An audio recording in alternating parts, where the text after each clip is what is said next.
நான் உங்களுக்கு சொல்லியிருந்தது போல எங்கட கப்பல் ட்ரைடோக்கு வந்துட்டு போன மாதம், அதாவது மே 25ஆம் தேதி வந்து நாங்கள் வந்து இப்போ 10 நாளாக நான் வீடியோ ஒன்றும் போடலை. ஏனெண்டா அவ்வளோ வேலை. நாங்களும் வந்து ஆல்மோஸ்ட் 12 மணித்தேலம் வேலை செய்கிறோம். வந்ததுலேருந்து கப்பலில் நிறைய வேலை நடக்குது. வந்து சேர்ந்தது தான் தெரியும். இரவா பகலாக 24 ஹவர்ஸ் வேலை. ஒரு மாதத்தில் முடிப்போம்னு சொல்லியிருக்கிறாங்க கப்பல் ஃபுல்லாகவே. ஆனால் முடியுமான்னு தெரியலை. பாருங்கள் எப்படி இருந்த எங்களோட கப்பல் நாங்கள் இங்கே வரக்குள்ள எவ்வளோ வித்தியாசமாக இருக்குது. எல்லா இடமும் ஸ்கஃபோல்டிங், வெட்டு குத்துண்டு, துருப்பிடிச்சு போன இரும்புகள், நாங்கள் மார்க் பண்ண ஏரியா எல்லாமே வெட்டி வெட்டி எல்லாமே சேஞ்ச் பண்ணுறாங்க. இனிமேல் நான் உங்களுக்கு ஒரு அப்டேட் தாரேன் என்ன நடக்குதுண்டு. கொஞ்சம் பிஸியாக இருந்துட்டேன். செமையான ஒரு ட்ரைடாக், செம வேலை. இப்போ லேஅப்பில் நிற்கிறோம்.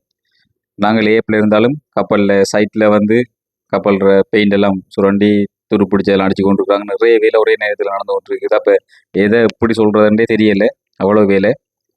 ஸோ அடுத்த வீடியோவில் நான் காட்டுறேன் இந்த மேஜரான டிஃப்ரென்ஸ் என்னென்ன நடந்துருக்குதுன்னு சொல்லி. நன்றி.